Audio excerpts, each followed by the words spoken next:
Haruyuki Ono, a first-year high school student, finishes his classes for the day and is immediately invited by his friends to join them for an evening anime session. However, he declines without hesitation, firmly believing that anime is best enjoyed alone. With that decision made, he heads home, expecting a peaceful time to unwind. But as soon as he steps inside, his peace is shattered. Yoda Akari is there. She, his sister's ever-present friend, practically treats their house as her second home. Sitting comfortably, she greets him with a giggle and cheerfully invites him to have snacks with her as if she is the actual resident and he is the guest. His face immediately darkens. His patience wears thin as he wonders, yet again, why she keeps showing up at their house every single day. More baffling is how she manages to feel so at ease there, sprawling on their couch. Yoda, unfazed by his reaction, casually stretches and complains about the sheer exhaustion she endures thanks to her 2-hour-long commute from school to her house. Haru, unamused, reminds her that, no matter how cozy she finds it, this is not her home. She hardly acknowledges his disapproval and instead informs him that his sister, Misaki, is busy with student council meetings and will be home late. Scrolling through her phone, she suddenly perks up and announces the arrival of an upcoming anime. With excitement sparkling in her eyes, she expresses a strong desire to watch it together. Haru, remaining steadfast in his solitary anime-watching principles, instantly refuses. However, Yoda is the kind of person who listens selectively. Without missing a beat, she grabs his arm with determined enthusiasm, completely disregarding his clear lack of interest. His protest is met with her best pleading expression, and despite his better judgment, he caves in. At 4:30, they settle on the couch, ready to begin their anime session. Haru, still skeptical about this forced arrangement, asks what they are about to watch. Yoda, still bubbling with excitement, shoves her phone in his face, displaying the title Oji-san has been reincarnated. One look at it, and his enthusiasm plummets even further. He questions her ability to dig up such peculiar anime, but her excitement remains unwavering. Resigned to his fate, he sighs and tells her to play it on the TV.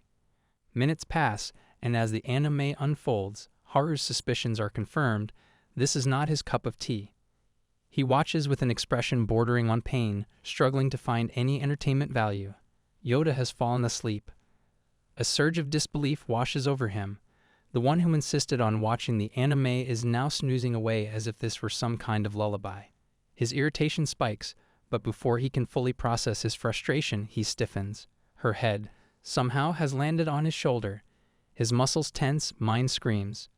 Panicking, he attempts to shift her back into an upright position, but Yoda remains completely unbothered by his struggles. Her peaceful, oblivious face remains nestled against him. He hesitates as he contemplates his next move, his internal conflict intensifying when he catches a whiff of her shampoo. A faint, pleasant scent reaches him, sending an unexpected wave of nervousness down his spine. His fingers twitch as he wrestles with his emotions, but the situation takes a dangerous turn when she starts slipping further. His immediate reaction is to grab her arm to prevent her from fully collapsing, but this only results in them getting even closer. His heart pounds, his eyes flicker nervously over her sleepy expression, and for the first time, he realizes she actually looks kind of cute. Just as this chaotic mess reaches peak awkwardness, the door slams open. The universe, in all its cruel humor, has decided to make things even worse. Misaki, his sister, strides into the house. Pure survival instinct kicks in. Haru flings Yoda away in sheer panic as if he has just been caught committing a crime. Yoda, abruptly woken from her nap, blinks in confusion. Misaki, now standing before them, takes in the scene, eyes narrowing. Yoda, scrambling to save herself, quickly explains that she dozed off while watching anime. Haru, still recovering from the near heart attack, mutters under his breath that he is barely safe. As the chaos settles, he rubs the spot on his shoulder where Yoda had been resting her head. His expression remains neutral, but a new thought in his mind is that watching anime with someone else isn't so bad. The next day, Haruyuki is busy in the kitchen, carefully preparing a meal. The sound of the door opening reaches his ears, followed by an all-too-familiar voice. Yoda-senpai steps into the house, loudly declaring her hunger. Without hesitation, she flops onto the couch, making herself comfortable in a way that immediately irritates Haru. His frustration rises as he watches her settle in, treating his home like her personal lounge. Drawn by the scent of sizzling food, Yoda curiously drifts into the kitchen. Haru, despite his usual reluctance, offers to make something for her as well. Peering over Haru's shoulder, she admires his cooking, barely listening as he mentions it's for his sister. The moment the words leave his mouth, she lights up with uncontainable joy. In an enthusiastic gesture, she reaches out and playfully ruffles his hair, declaring that cooking is no easy task, so she has to assist him. His expression shifts to one of pure disbelief as he processes her words. The idea of Yoda knowing how to cook is something he has never considered. Determined to prove herself, she immediately begins listing the names of various sauces, as if that alone qualifies her as a master chef. Amused by her confidence, Haru teases her about her logic, questioning why her knowledge revolves entirely around sauces. Without hesitation, she responds as if it is an undeniable truth of the universe. While she continues to defend her expertise, her attention shifts back to his food. The irresistible aroma tempts her, and before she can stop herself, she reaches out and takes a bite. The moment the flavors hit her tongue, she beams with satisfaction, loudly proclaiming how delicious it is. Haru, now thoroughly exasperated, scolds her for eating without permission. However, her carefree apology and the way she glances at him leave him momentarily bewildered. Before he can fully regain his composure, she takes another bold step, grabbing a piece of food and pushing it into his mouth. His eyes widen in shock as he instinctively covers his mouth with his hand. Amused by his flustered reaction, she giggles and compliments how cute he looks. He, on the other hand, remains speechless, struggling to process what just happened. A moment later he winces, realizing the food is far too hot to eat fresh off the stove.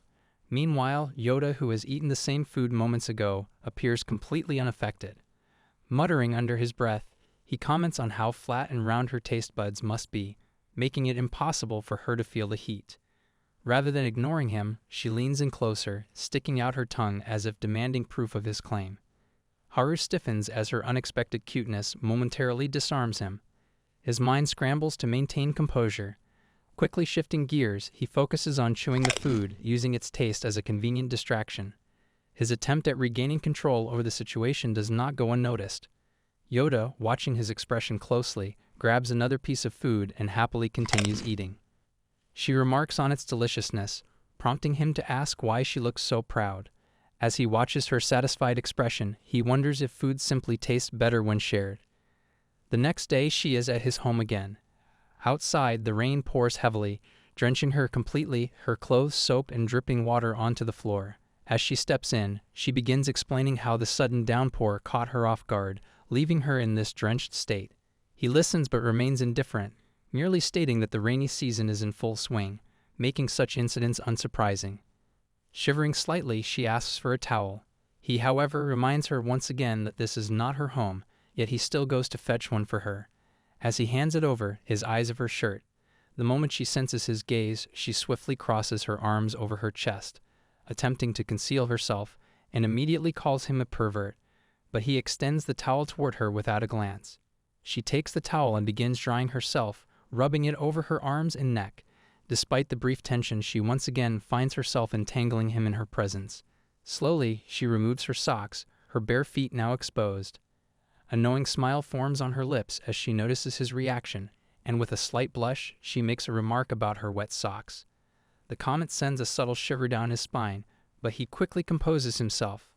Still blushing, she informs him that she is going to borrow his shower, her tone teasing yet decisive. Before disappearing into the bathroom, she firmly forbids him from peeking. His expression hardens with irritation as he retorts that he would never do such a thing, then gestures for her to move along. Once she steps inside and closes the door, he exhales and drops onto the couch. Haru stands in front of the fridge, scanning its contents, contemplating what to cook for dinner. Just as he is lost in thought, Yoda steps out of the shower. Her voice suddenly breaks the quiet moment, calling him over with urgency. Sensing trouble, Haru rushes to her. There she is, standing with nothing but a flimsy towel, completely unbothered by the situation, while he, on the other hand, feels the heat rising to his ears. She casually explains her predicament, no change of clothes. With absolute confidence, she demands he fetch her something from Misaki's wardrobe. Haru, still frozen in shock, takes a second to process. Going into his sister's room is basically a death wish. Misaki would murder him on sight. Yoda, unfazed, shrugs and presents a more reasonable alternative, his own clothes. And she doesn't give him much of a choice, adding that if he doesn't hurry, she might catch a cold. The guilt trip works like a charm. Scrambling, he grabs one of his shirts and trousers. As she slips into them, the fit is unexpectedly perfect, which leaves Haru weirdly impressed. Maybe his wardrobe is more versatile than he thought. Yoda, however, finds something else amusing: his height. With a playful grin, she ruffles his hair and starts comparing their heights like a scientist taking notes. Haru informs her that they have exactly a 7 centimeters difference, but since he's still growing, the gap won't last forever. She simply smiles, nodding in agreement, but when he asks for clarification on that mysterious smile, she brushes it off, leaving him mildly annoyed and deeply confused. She walks out looking completely rejuvenated, her damp, fluffy hair adding to the effect. She suddenly lifts his borrowed shirt close to her face and takes a deep sniff. His eyes widen in alarm. He asks about the smell as he has just washed it.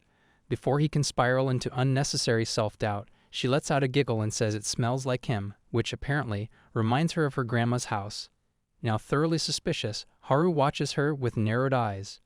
Later, they head to the market to pick up groceries for dinner. The plan seems simple enough, but as soon as they step inside, Yoda-senpai completely loses control. As she continues her little grocery adventure, she grabs a burger steak pack, holding it up for approval. Before he even responds, she dashes off again, only to return with an armful of snacks and food items that could probably feed a small army. Haru, unimpressed, reminds her that she is no longer a kid and should put most of them back. Yoda, however, just stares at him, claiming that everything she picked looks delicious. Shaking his head, Haru wanders off and picks up a video game. He wasn't expecting to see something like this in an anime-themed section. Before he can think too much about it, Yoda bursts into giggles and teases him, calling him a little kid. Instantly, his irritation flares up. Moving on, he grabs a packet of carrots, intending to use them for garnishing. Yoda's reaction is immediate and dramatic. Her expression twists into something between discomfort and horror. Haru notices right away and casually points out her obvious dislike. Instead of admitting it, she stiffens, attempting to lie, but her entire demeanor betrays her. He sees right through her pathetic excuse and, with a smirk, declares that she is the real child here. Her cheeks puff up with annoyance. In retaliation, she suddenly starts picking random items into the trolley, acting with exaggerated movements like a stubborn little kid throwing a tantrum. Haru sighs, watching her antics unfold. No matter how much she denies it, Yoda is just a child pretending to be an adult. After returning home, they waste no time setting up the video game they bought from the market. Both of them are completely focused and determined to win. The competition is fierce, but Haru, armed with skill and experience, dominates the game and claims victory. Yoda, clearly not thrilled about losing, immediately starts complaining. She insists that, as a girl, she doesn't have as much understanding of these kinds of games. To make matters worse, Haru had the nerve to use a muscle-bound fighter, making the match feel even more unfair. Instead of sympathizing, he burst into laughter, smugly declaring that she would need at least 100 years of experience before she could even think about beating him. Not one to back down, she decides to take a different approach. She attempts to sway him with pure cuteness. As the second round begins, Haru smirks with absolute confidence, already picturing another flawless victory. Yoda, however, comes up with the most ridiculous plan imaginable. Abandoning all logic, she suddenly reaches over and starts tickling his stomach with her fingers. The results are immediate and disastrous for Haru. His body betrays him as he squirms uncontrollably, struggling to keep his composure. Taking full advantage of his helpless state, Yoda delivers the final strike in the game. The screen flashes, declaring her the winner, and she jumps up in pure triumph, cheering for herself. Haru is still recovering from the unexpected attack, calls foul play. That was blatant cheating. Yoda, with zero remorse, counters by saying that if he had just been more defensive, he wouldn't have lost. Haru, completely exhausted and utterly betrayed, asks whether she has even the slightest sense of shame. They are still locked in an intense battle, neither willing to back down. Yoda, having tasted victory once, decides to pull the same sneaky trick again. A mischievous spark lights up in her eyes, and Haru instantly picks up on her intentions. Before she can make her move, he reacts swiftly, wrapping his arms tightly around her belly. If she thinks she can outsmart him twice, she's got another thing coming. Feeling triumphant, he believes he has finally figured out how to counter her underhanded tactics. But just as he starts focusing on the game again, Yoda seizes the opportunity to strike. She attempts another tickle attack, but this time, he is ready. Without thinking, he grabs her hand aggressively, blocking her move. In the process, however, his other hand lands directly on her belly. The moment freezes between them. Her eyes widen in dramatic fashion as she gasps and covers her mouth, putting on the most exaggerated expression of fear imaginable. She looks at him as if he has just committed the ultimate betrayal and calls him a desperate loser. Clearly enjoying herself, she accuses him of doing anything just to win. She calls him a cheater, but he snaps back that he doesn't want to hear it from her. At this point, they have reached the 18th round. Out of all the matches, Haru has managed to win only one. Yoda, meanwhile, is practically glowing with excitement, still full of energy and ready to keep going. Haru, on the other hand, is sinking deeper into the crushing reality of defeat. This isn't just a video game anymore, it's psychological warfare, and he is clearly on the losing side. After finishing his classes, Haru quickly packs his bag, eager to rush home. The thought of watching his favorite anime fills him with excitement, and though he usually enjoys watching at night, today he feels like embracing watching it live. As soon as he steps through the door, his eyes land on Yoda-senpai sitting on the couch. She greets him but oddly hides her face, immediately making him suspicious. Then he spots the unexpected. She's wearing glasses. Yoda, looking unusually self-conscious, explains that her contact lenses broke, forcing her to wear them. Instead of responding right away, Haru just stares, which makes her shift uncomfortably. She fidgets, convinced that the glasses look terrible on her, and in a desperate attempt to avoid his gaze, she tries to hide her face. Haru, never one to let things slide, casually points out that she doesn't seem to have taken a shower. Flustered, Yoda quickly fires back that she simply forgot to remove her glasses before coming over. Rather than let her embarrassment consume her, Haru decides to compliment her, telling her she looks refreshing. Yoda immediately goes into defense mode. She suddenly covers his eyes with her hands as if it's the most natural thing to do. Haru, however, protests. He needs to watch his anime, but now he can't see a thing. Yoda and Haru sit at the same table, both engaged in studying. Haru is struggling with a problem, staring at the question as if it might solve itself. He debates whether he should ask Yoda-senpai for help, but doubts it would be useful. She yawns and complains about exams. Her disinterest in academics puzzles him when she suddenly questions the entire purpose of studying for exams. Lost in thought, Haru finds himself genuinely considering her words. At the same time, he wonders if he should just wait for his sister and ask her for help in the evening. However, as a science student, she might not be able to solve a math problem like this either. Yoda, catching his troubled expression, casually asks if he is struggling with something. With no other choice left, he finally gives in and asks for her help. To his complete surprise, she explains the problem with such clarity that it suddenly seems ridiculously easy. His eyes widen in astonishment as everything clicks into place. Noticing his shock, she questions his reaction. He admits he never expected to learn anything from her. Amused, she laughs as he quickly apologizes for underestimating her. Smirking, she reminds him that as his sister's classmate, she's his senior and excels in both science and math. Later, while studying English, she turns to Haru for help. Seizing the moment, he teases her about the irony of a senior needing a junior's help. Seated at the study table, Yoda suddenly shifts her attention away from her books and poses a question to Haru. He, completely absorbed in his studies, dismisses it without much thought, unwilling to play whatever game she has in mind. However, Yoda refuses to let it go, insisting that he at least try to notice something different about her. Growing impatient with his lack of interest, she launches into a complaint, declaring that he has absolutely no understanding of a girl's emotions.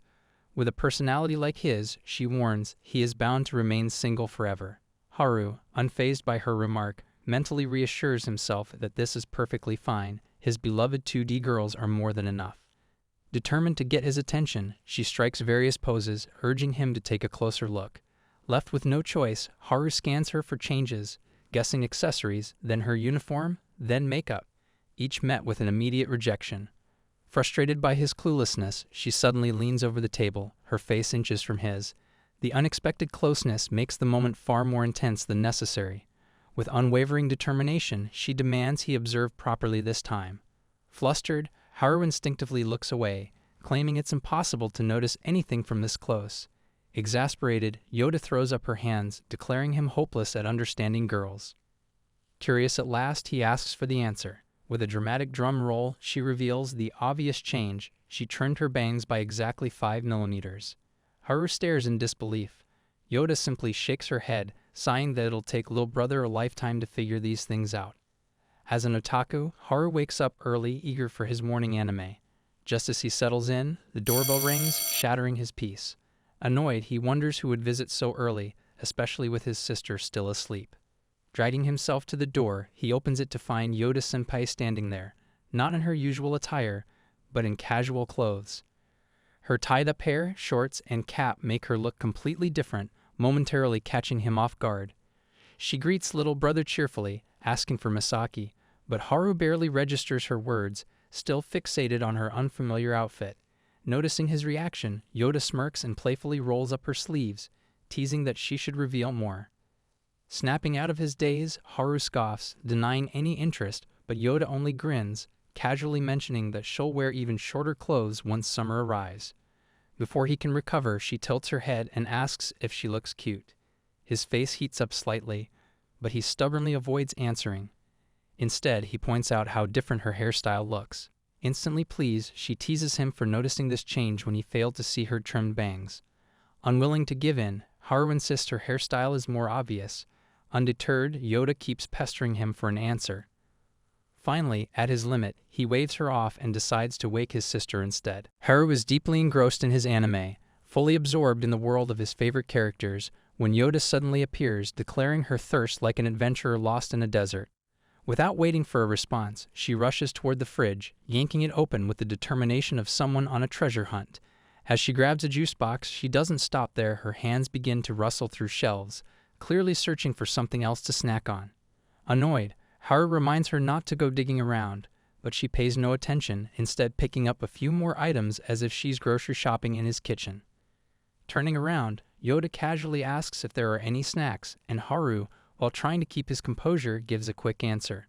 Unfortunately for him, thanks to her shorter height, his eyes unintentionally land somewhere else. He twirls his neck away so fast that it nearly looks like a glitch in the animation he was watching, as if that alone could erase the moment from existence. With a playful smirk, Yoda seizes the moment. As she exits the kitchen, she teasingly suggests that if he found that amusing, she might wear an even cuter outfit next time. His face heats up instantly, and without hesitation, he firmly insists she stick to her school uniform. She simply laughs, sauntering away with her juice and snacks. Later, they sit side by side, diligently, or at least one of them is, focusing on their studies. Just as Haru gets into the flow of solving his problems, Yoda suddenly stops writing, dramatically sighing as if she has just endured hours of intense labor. She complains about being bored, her tone dripping with exaggerated despair. Haru glances at her, his expression silently questioning the reason for this newfound tragedy. She immediately explains, as if it's the most obvious thing in the world, that he is simply too silent while studying. Without looking up from his notebook, he casually suggests she go home. Her response is swift and blunt. If she goes home, she knows she won't study at all. Curious about where this conversation is headed, Haru asks what exactly she's trying to say. That's when she launches into a completely unrelated thought, sharing how adorable it would be if they spoke in dialects. She looks genuinely fascinated. Haru stares at her, baffled by the sheer randomness of her thought process. Before he can stop himself, he asks what's suddenly wrong with her. But Yoda, entirely in her own world, excitedly proposes a game, speaking in dialects while studying. Haru struggles to process the situation. Moments ago, they were reviewing math equations, and now she wants to turn their study session into a poorly executed Kanzai-ben comedy skit. Seeing his lack of enthusiasm, Yoda pouts and insists he join in. When he refuses, she puts on her best sad face, accusing him of not doing even this small thing for her. Haru, unfazed, reminds her that failing grades mean extra lessons, and she should focus before she ends up buried under makeup tests. But Yoda, undeterred, insists little brother also needs a break. He scoffs, pointing out that she's been on a break this entire time. Besides, he adds, people from Kansai would probably be offended by her fake dialect. Yoda, utterly unbothered, shrugs and dismisses his concern with a dramatic pout. Sighing in defeat, Haru turns back to his work, hoping for some peace. But Yoda, ever the distraction, soon gives up pretending to study and plops her head onto the book, lazily playing with her eraser like a bored cat. Just as he gets back into his rhythm, she disrupts it yet again, this time lamenting how he never notices her feelings. Haru pauses, his pencil hovering over the page, now fully alert. He looks at her, waiting for some grand confession. Instead, she shouts out the heartbreaking truth. She's hungry and needs food. Yoda sits at the table, absent-mindedly murmuring about how the world would be a much better place if exams simply ceased to exist. Haru, caught off guard by her sudden declaration, raises an eyebrow and questions the randomness of her wishful thinking. Without missing a beat, she launches into a dramatic monologue about the horrors of exam season, the endless studying, the sleepless nights, the cruel injustice of having to use one's brain for extended periods. Haru shrugs, unimpressed, pointing out that this is completely normal before exams. Deciding that complaining won't make exams vanish, Yoda sighs and begrudgingly returns to writing. But just as she starts focusing, fate, or rather, an eight-legged menace, decides to intervene. A tiny spider lands on her arm. The moment she spots the intruder, she freezes before letting out a shriek loud enough to wake the dead. Before Haru can react, the situation worsens. The spider leaps and vanishes inside her shirt. She flails, jumps, and twists in a frantic attempt to shake it off, her hands desperately swiping at her back. Her panic reaches new heights as she pleads for help. Haru, torn between concern and amusement, hesitates before asking what exactly he's supposed to do. Between frantic jumps and wild gestures, she manages to squeak out that the spider is inside her shirt. She swipes at her clothes with increasing desperation. Finally, after what feels like an eternity of high-energy panic, the spider falls onto the floor. Yoda, still trembling, demands immediate action. Haru sighs, picks up the tiny creature with a card, and casually tosses it out the window, giving it the unceremonious eviction it probably never saw coming. Turning back, he expects to find Yoda breathing a sigh of relief. Instead, he's met with the sight of her trembling like a leaf, eyes brimming with unshed tears. It's a side of her he's never seen before, a rare moment of genuine vulnerability. Haru returns home carrying a bag of groceries, setting them down with a sense of purpose. Yoda, ever the curious one, immediately peeks inside, eager to see if there's anything worth snacking on. With a smug grin, he reveals that he has brought melon bread specifically for her. With exams starting tomorrow, he figures a little sweetness might help kickstart some productive studying. Her face lights up like a child on Christmas morning. Before he even finishes his sentence, she's already reaching out with grabby hands, practically vibrating with excitement. He places the bread on a plate, and she's on it like a starved squirrel. Mid-bite, he casually points out that she has a dusting of powder on her face. Without hesitation, she licks it. Haru blinks, half impressed, half concerned for her complete lack of shame. Shaking his head, he leaves the room to grab some drinks. By the time he returns, the scene before him is both predictable and tragic. The plate is empty. Every last crumb has vanished, devoured in record time. He glances at Yoda-senpai, patting her stomach as if she just conquered a great feast. He asks about his share, and with absolutely no remorse, she extends what little remains, already bitten into. With a firm shake of his head, he refuses the sad offering. Instead, he hands her a drink, watching as she happily gulps it down. Once the drink is finished, Haru attempts to bring the conversation back to the original plan, studying.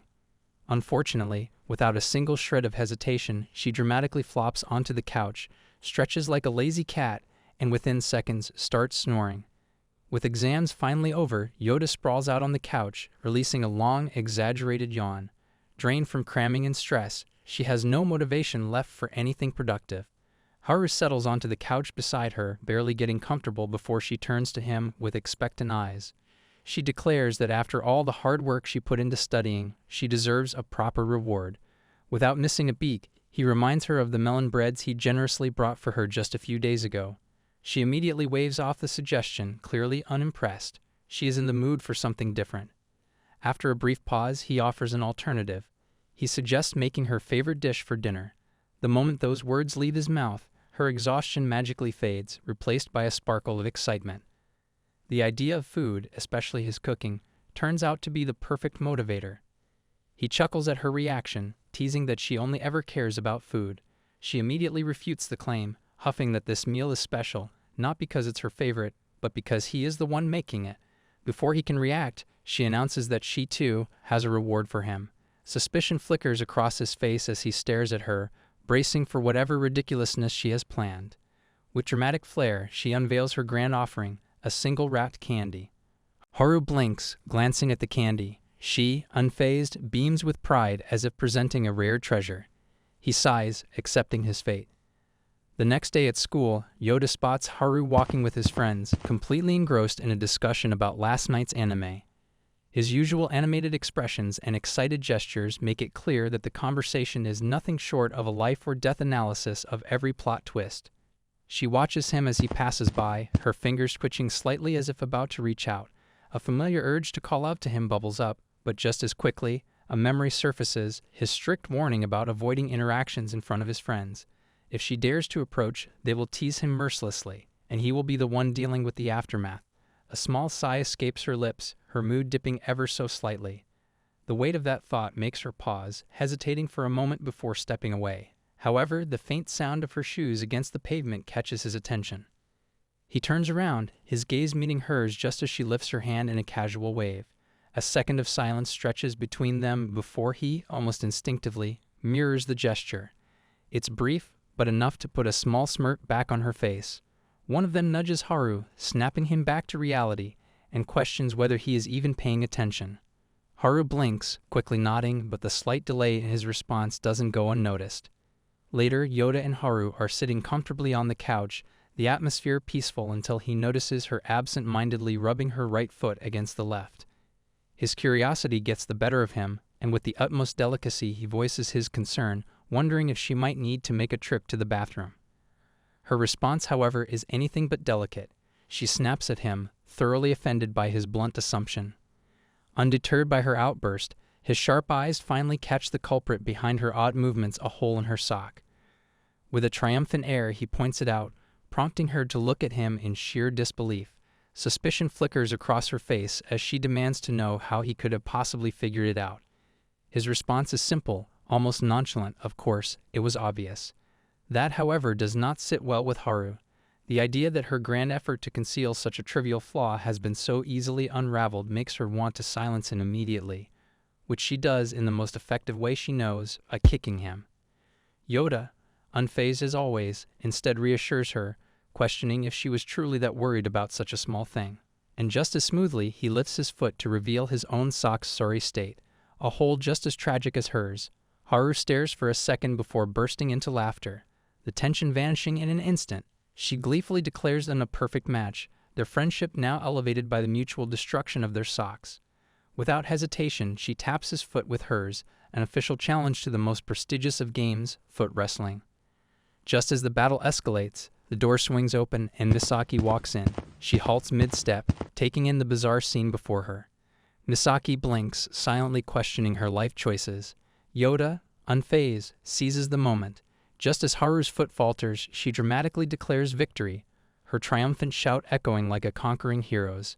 Haru groans in defeat, while Misaki sighs, already regretting walking in. Misaki Ono, Haru's elder sister, demands food, but Haru, ever the dramatic one, mumbles that he is the one cooking. If she has any complaints, she is more than welcome to cook for herself. After some time, he finally serves the food, and as expected, Yoda wastes no time in admiring his handiwork. Meanwhile, he finds himself in a predicament, choosing where to sit.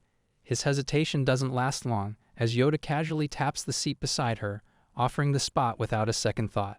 He accepts and barely settles in before she begins her not-so-subtle operation, scooping the carrots off her plate and onto his. As if nothing suspicious is happening, she starts talking about their English teacher, but Haru, sharp as ever, immediately interrupts her mission. His focus is laser-sharp on one thing, her neglected carrots. He insists she eats them, much to her annoyance. With clear irritation, she questions why they are eaten in the meal in the first place. His response is simple. He isn't cooking just for her, so she has to deal with it. Faced with no other choice, she surrenders and agrees to eat them. Misaki, ever the observer, picks up on the exchange and turns her attention to Yoda. She takes a moment to process the situation before making an amusing realization. Yoda doesn't like carrots, that much is clear. But what really surprises her is how Haru knows about it so well. Without hesitation, she asks about it, eyes filled with curiosity. Misaki isn't one to let such details slide. Her gaze sharpens with suspicion as she looks between them. It wasn't that long ago when Haru barely spoke to Yoda, and now here he is, reading her like an open book. The shift is too obvious to ignore. With a knowing smirk, she suggests that perhaps their bond runs deeper than it appears. Yoda is quick to reject such an idea, but his reaction only fuels her curiosity. Haru, on the other hand, looks at him in shock, as if he has just committed a great betrayal. Without missing a beat, she grabs his shirt and gives him a shake, making it very clear that they are, in fact, good friends. Misaki watches the chaos unfold with amusement. She leans back and recalls how, even during her student council meetings, these two were already suspiciously close. If that was the case back then, perhaps they are getting cozy at home. Her words hit like a sudden gust of wind, sending Haru into full panic mode. He stammers out a denial, but Misaki is relentless. She leans in with the ultimate question: if they are dating. The words land like a slap, striking Haru with unexpected force. His entire being freezes as if his very soul has been momentarily knocked out of his body. Misaki, clearly enjoying the reaction, points out how absurdly hyper he is getting, as if she has hit a nerve he wasn't prepared to confront. Haru, exhausted beyond belief, waves it off and firmly states that he has no such intentions. However, he knows full well that his words could be taken the wrong way. Yoda might not appreciate them, and the last thing he ever wants is to annoy her. To his relief, Yoda remains unbothered. She casually dismisses the concern, making it clear that there is nothing to be annoyed about. Misaki, however, isn't satisfied with such an easy answer. She narrows her eyes, pressing for clarification. Before she can dig any further, Yoda, ever the expert at escape, pulls a classic distraction move, making a ridiculous face to throw her off track. The sudden change in expression works, though Misaki remains unconvinced. Senpai sighs and tells him that simply accepting their closeness would be much easier in the long run. Not that it matters, he doesn't seem to mind any of this at all. Misaki, on the other hand, is growing increasingly irritated. The back-and-forth gossip between them is only making her more curious. Summer vacation has finally begun, but Haru finds himself engulfed in boredom, sprawled on the couch with a vacant stare. Just as he's about to surrender to the boredom, the doorbell rings. Yoda-senpai is standing confidently with a bag slung over her shoulder. She announces her intention to spend the holidays with them, her enthusiasm palpable. Haru stands there, momentarily speechless, processing her unexpected arrival. Sensing his hesitation, she leans in and, with a knowing look, suggests that perhaps he was feeling lonely. Haru quickly dismisses the notion, shifting the focus back to her sudden appearance, especially since classes have ended. Unfazed, she explains that with nothing else on her agenda, she decided to make the most of the summer by spending it with him and Misaki. She eagerly shares her plans to visit various places together and has a list of activities lined up for them. Haru points out that Misaki won't return until evening, but Yoda is already aware and isn't deterred. She cheerfully declares that until Misaki's return, she intends to spend quality time with him. With a playful grin, she suggests they kick off their time together with a classic activity for the two of them, playing cards. After finishing a satisfying meal, Yoda expresses gratitude to Haru for the delicious dish. Just as they are settling in, Misaki returns and casually announces that she is heading for a bath. Without hesitation, Yoda immediately suggests joining her. Misaki, clearly unimpressed, questions his reasoning. Yoda, unfazed, explains that they can scrub each other's backs, which is a completely normal and practical thing to do. He insists, and after some back and forth, Misaki leaves to shower alone. Meanwhile, Haru, sipping on juice, enjoys watching their little debate unfold like a live comedy show. Amused by the turn of events, Yoda suddenly throws in an unexpected request to let him join as well. The mere suggestion sends a jolt through him, causing him to nearly choke and spill his juice. Misaki, now equally stunned, is left momentarily speechless, while Yoda, ever the advocate for communal bathing, finds the idea oddly entertaining. But as he pictures the scene in his mind, his spine tingles with an uncomfortable shiver. Yoda, ever perceptive, accuses him of indulging in bathroom-related fantasies. He adamantly denies it, of course, but she refuses to back down, demanding he confess his imaginary mischief. Eventually, they both settle down to watch anime. Soon after, Misaki emerges from the shower, her hair still damp, wearing nothing but a small towel barely covering her chest and a pair of tiny panties. With zero concern for modesty, she casually tells Yoda that it's her turn to shower. Instead of appreciating the reminder, he groans in frustration, demanding that she wear something more appropriate. Misaki, however, sees absolutely nothing wrong with her choice of attire and argues that she is, in fact, dressed just fine.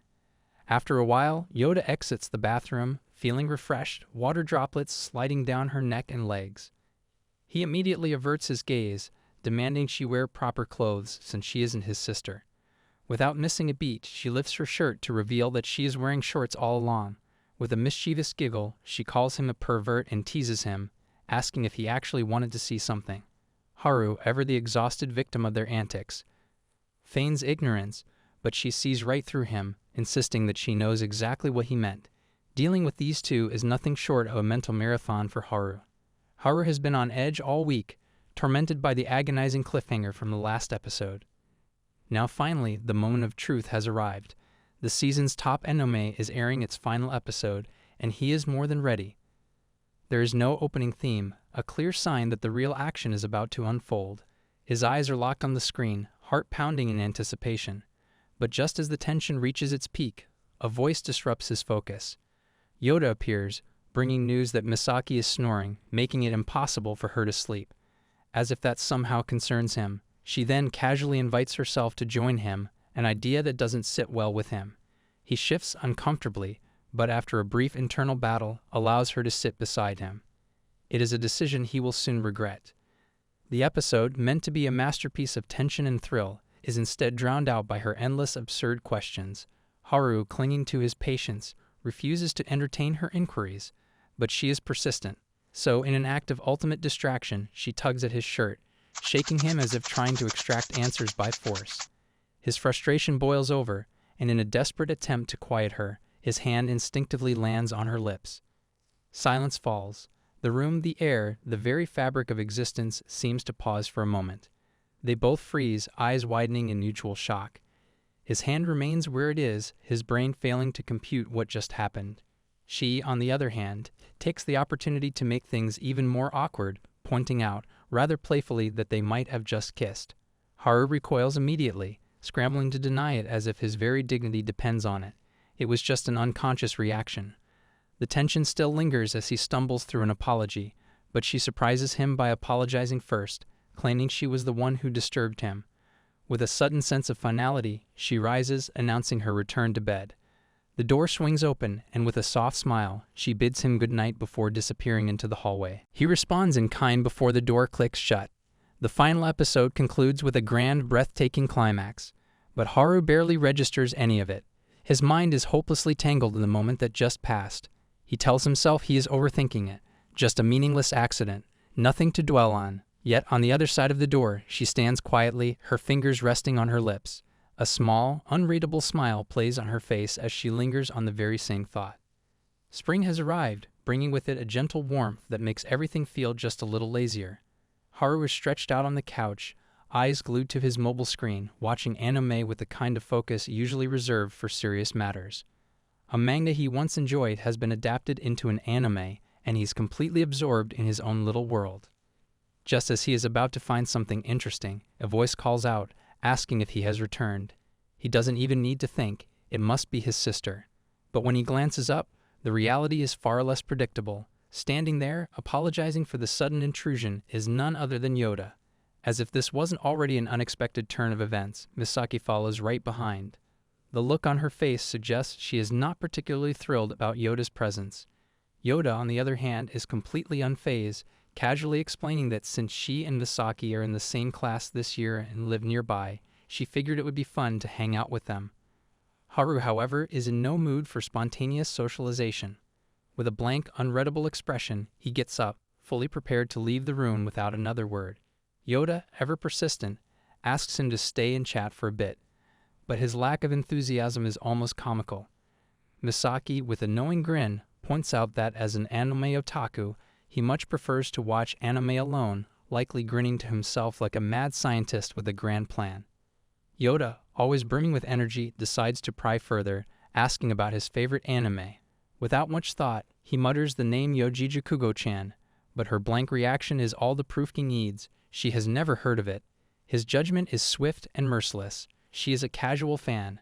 With that conclusion reached, he wastes no more time, pulling open the door and making his escape. After a while he is back.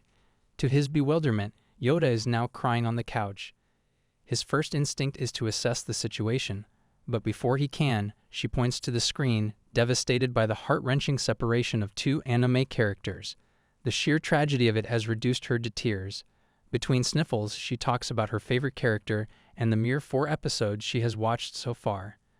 The burning need to see the next episodes is practically pouring out of her in the form of emotional waterfalls. Unfortunately, it is time for her to head home. Just as she prepares to leave, he casually tells her she can come again if she wants to watch more. Her reaction is immediate, delight flashing across her face as she eagerly accepts the invitation. The very next day, she is at their home once again, looking as comfortable as if she had always belonged there. When questioned about her sudden presence, she simply reminds him that he was the one who invited her. Haru, groggy from a restless night thanks to last night's chaos, busies himself in the kitchen, making toast and slathering jam on bread. Just as he's lost in his thoughts, the door creaks open and shuffles Yoda, yawning and rubbing her eyes like a sleepy cat. She plops onto a chair, grabs a slice of toast, and takes a bite. A few chews later, she looks up and without hesitation, demands another slice because, apparently, one just isn't enough for her royal appetite.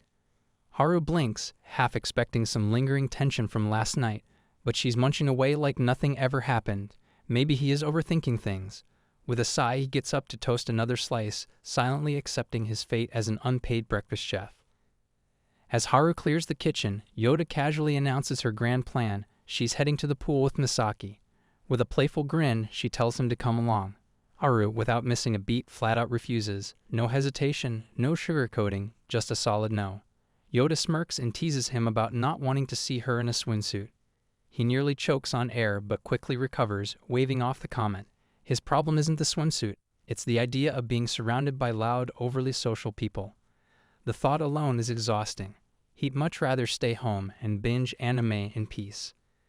Determined to break his resistance, Yoda paints a vivid picture of the fun awaiting them, the water slide, the wave pool, the sheer excitement of it all. Haru remains unfazed, declaring that she can enjoy such activities with his sister. Switching tactics, Yoda asks for fashion advice, a bikini, a pareo, or a one-piece. Haru's brain stalls for a second. He blinks at her in astonishment. She grins knowingly, accusing him of imagining her in those outfits, secretly wanting to tag along. Still unmoved, Haru barely reacts until she leans in slightly and whispers that if she shows him a picture, he'll confirm which one suits her best. Haru, not letting her get the last word, swiftly covers his ears in mock frustration. Meanwhile, she just sighs, wondering how he ended up in yet another ridiculous conversation. Here I am, know it's been a while. I was in denial about my love. Here I stand,